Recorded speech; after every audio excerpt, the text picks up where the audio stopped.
반갑습니다. 송재준입니다.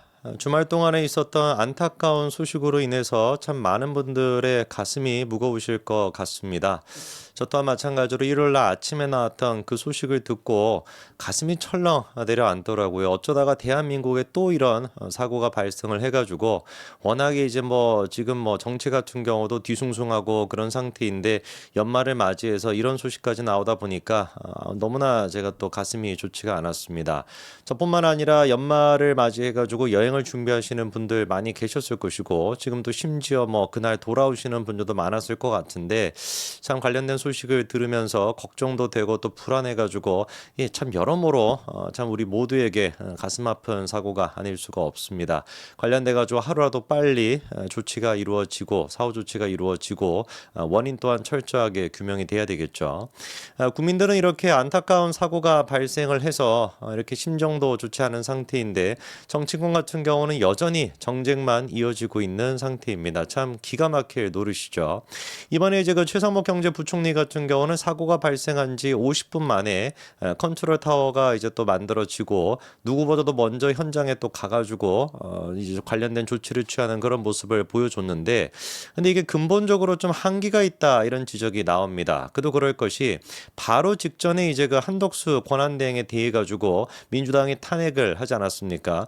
그래서 이제 그 경제부총리가 이제 그 사실상 지금 대통령 역할을 하고 있는데 상식적으로 생각해 봤었을 때 총리랑 기획재정부 장관 두 사람 중에서 행정부를 컨트롤할 수 있는 권한이나 행정부에 대해 가지고 여러 가지 이제 이런 것들을 처리해 본 경력이 누가 더 많겠습니까? 당연히 한덕수 권한대행이 많을 수밖에 없거든요. 그러다 보니까 이번에 컨트롤 타워가 만들어진 직후에도 언론들이 지적하는 게 이게 좀 근본적인 한계가 있을 수밖에 없다. 부랴부랴 그래서 총리실에서도 관련된 이제 그 협력을 하고 대통령실에서도 관련된 이제 그 협력을 해가지고 기획재정부 인원들이랑 이렇게 해가지고 컨트롤 타워를 꾸렸다라는 것인데 이게 도대체 뭐 하는 건지 모르겠습니다. 정치를 엉망진창으로 만들어 놓고 모든 것들을 갖다가 다 그냥 막 엉망진창으로 만들어 놓다 보니까 그것 때문에 이런 사고가 당연히 발생한 건 아니겠지만 이런 사고가 발생한 직후에 관련돼 가지고 정부가 안전하게 있어야 국민들이 더 안전할 수 있는 것이고 더 안도할 수 있는 거 아니겠습니까? 엉망진창으로 모든 것들을 만들어내다 보니까 이런 사고 이후에 뒷수습하는 거에서도 국민들이 지금 불안감을 느낄 수밖에 없는 것이죠. 그런 상태에서 찌째면 같은 경우는 사고가 발생하고 1시간이나 지났음에도 불구하고 무슨 윤석열 대통령과 한동훈 대표가 국민을 향해 쏴라 이딴 지금 글이나 올려가지고 또 정쟁에나 매몰려 있는 그런 모습을 보였는데 참으로 진짜 기가 막힌 인간이 아닐 수가 없죠. 자, 우리가 하루라도 빨리 대한민국 정부가 정상화가 돼야 됩니다. 이런 이제 그 상상도 하기 싫은 사고가 발생한 이후에도 처리하는 것들을 생각하더라도 정부가 하루빨리 정상화가 돼야 되는 것이죠.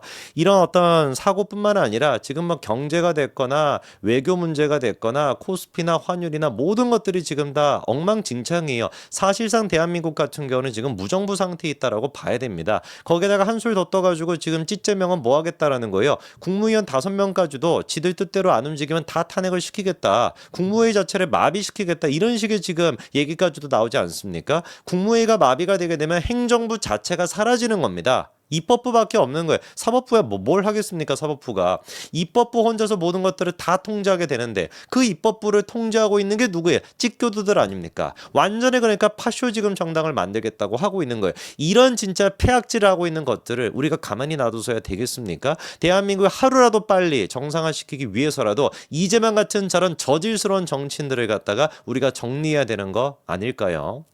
그나마 다행스러운 것은 시간이 가면 갈수록 많은 사람들이 이재명의 저 폐악질에 대해 가지고 점점 더 공감하고 있다는 겁니다. 야, 해도 이건 좀 너무한 거 아니냐? 권한대행까지 탄핵시키는 건 좀 너무한 거 아니냐? 이런 식의 지금 분위기가 만들어지고 있습니다. 그래서 지난 주말에 또 토요일 날 있었던 탄핵 집회 그리고 또 탄핵 반대 집회 이 두 가지를 비교해놓고 보더라도 탄핵 반대 집회는 제가 깜짝 놀랐습니다. 사진으로 보더라도 마치 박근혜 정부 당시에 이제 그 탄핵 시국에 박근혜 전 대통령 탄핵해야 된다라고 외쳤던 사람들이 광화문 광장에 많이 모여 있었는데 그 사람들 숫자만큼 지금 똑같이 윤석열 대통령을 탄핵시켜서는 안 된다 이렇게 지금 얘기하고 있더라고요. 반대로 윤석열 대통령을 탄핵시켜야 된다라고 하는 탄핵에 찬성하는 사람들의 숫자는 참 초라할 정도였습니다. 보여주는 게 뭐겠습니까? 사람들이 지금 조금씩 느끼고 있는 것이죠. 여론조사 같은 경우도 대통령에 대한 지지율이 30%대까지도 오른 상태이고요. 그리고 또 국민의힘 지지율 같은 경우도 30% 가까이나 나오고 있습니다. 반대로 여기서 이제 우리가 좀 중요한 것이 몇 가지가 있는데, 첫 번째 같은 경우는 대통령에 대한 지지율이 특히나 10대, 20대, 30대 요 연령층에서 굉장히 많이 올랐다라는 거예요. 20대 이하 같은 경우는 한 15%에서 20% 가까이나 상승을 했고요. 30대 같은 경우는 한 10% 정도 상승을 했습니다. 그래가지고 지금 이제 10대, 20대, 30대에서 대통령에 대한 지지율이 거의 한 20, 30% 가까이 평균적으로 오른 것인데, 이거는 굉장히 중요한 의미가 있죠. 대한민국 정치권도 지금 세대 교체가 되고 있다는 굉장한 중요한 의미가 있고, 두 번째 우리가 또 봐야 되는 것이 방금 말씀을 드린 것처럼 대통령에 대한 지지도랑 국민의힘에 대한 지지도 같은 경우는 지금 거의 일치가 되어 있습니다. 탄핵 정국 전까지만 하더라도 대통령에 대한 지지율이랑 국민의힘의 지지율이 일치가 안 됐죠. 국민의힘에 대한 지지율이 한 30%대가 나온다라고 한다면 대통령에 대한 지지율 같은 경우는 10% 초반대가 나온다, 그런 얘기가 쏟아져 나지 않았습니까? 굉장히 좀 격차가 심했단 말이에요. 그런데 지금 같은 경우는 그 두 가지가 일치가 되어 있습니다. 반면에 민주당 같은 경우는 어떤 상태이냐? 한국갤럽이 지난 17일부터 시작해가지고 19일까지 조사했던 거를 보면은요, 이재명에 대한 지지율 같은 경우는 37%가 나온 반면에 민주당에 대한 지지율은 48%가 나왔습니다. 이 무슨 말이겠습니까? 이재명을 지지하는 사람들이 원래 민주당을 지지하는 사람들과 일치가 돼야 되는데 무려 11% 정도 되는 사람들이 그게 일치가 안 되고 있다라는 거예요.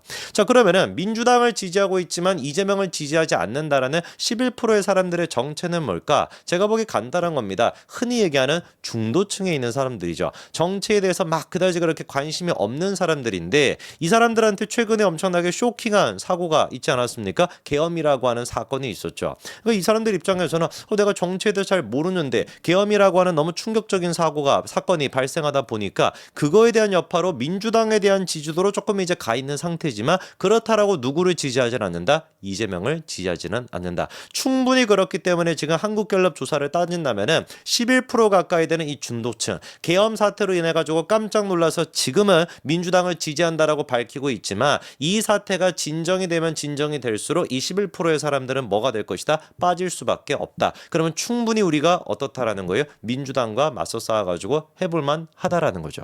근데 이 사실을 누구보다도 잘 알고 있는 게 누굽니까? 이재명이거든요. 자기에 대한 지지율이 예상만큼 오르고 있지 않다라는 거, 민주당에 대한 지지율 같은 경우도 예상만큼 오르고 있지 않다라는 거, 그리고 또 심지어 지금 탄핵 정국까지 들어갔음에도 불구하고 거꾸로 윤석열 대통령과 국민의힘에 대한 지지율이 오르고 있다라는 거에 대해서 누구보다도 조급함을 느끼고 있는 게 바로 이재명일 겁니다. 얼마나 조급했으면 이번에 무한의 그런 어떤 사고가 발생한 지 1시간이 지났음에도 불구하고 정치적인 글이나 싸지르고 있겠습니까? 그리고 또 이재명의 입장에서는 내년 2월, 3월 달에 또 뭐가 있습니까? 선거법 위반과 관련돼 있는 2심 재판 결과가 내년 2, 3월에 나오게 되거든요. 그 결과가 나오게 된다면 이재명 같은 경우는 더 입지가 좁아질 수밖에 없겠죠. 이 모든 것들이 지금 압박이 되다 보니까 그걸로부터 내렸던 최악의 결정이 뭐다? 한덕수 권한대행에 대한 탄핵입니다.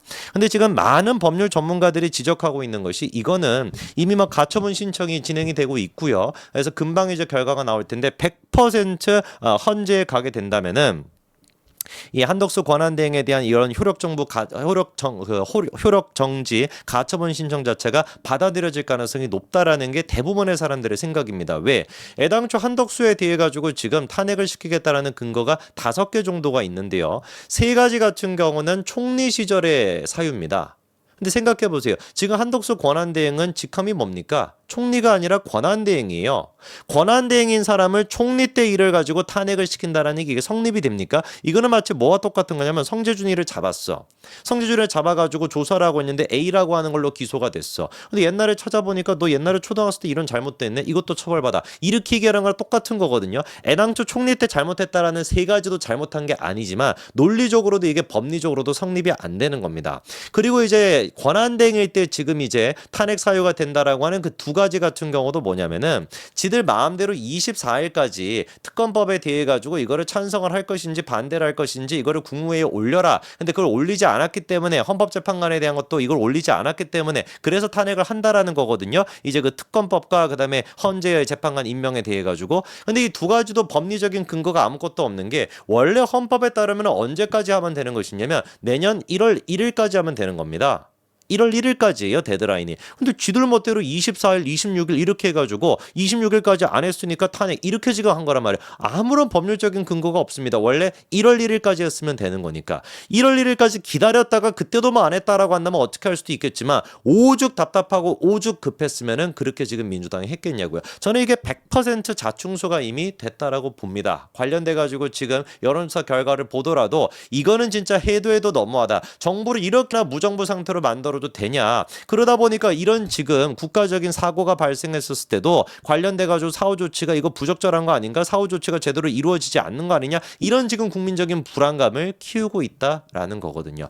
100% 저는 한덕수 권한대행은 돌아온다라고 봅니다. 그리고 그렇게 헌재에 의해 가지고 관련돼 가지고 이제 효력정지 가처분 신청이 받아들여지게 된다면 한덕수 권한대행이 돌아왔었을 때 그 역풍은 훨씬 더 이재명과 찌재명이 훨씬 더 강하게 맞을 수밖에 없을 겁니다. 여기까지 말씀드리겠습니다. 감사합니다.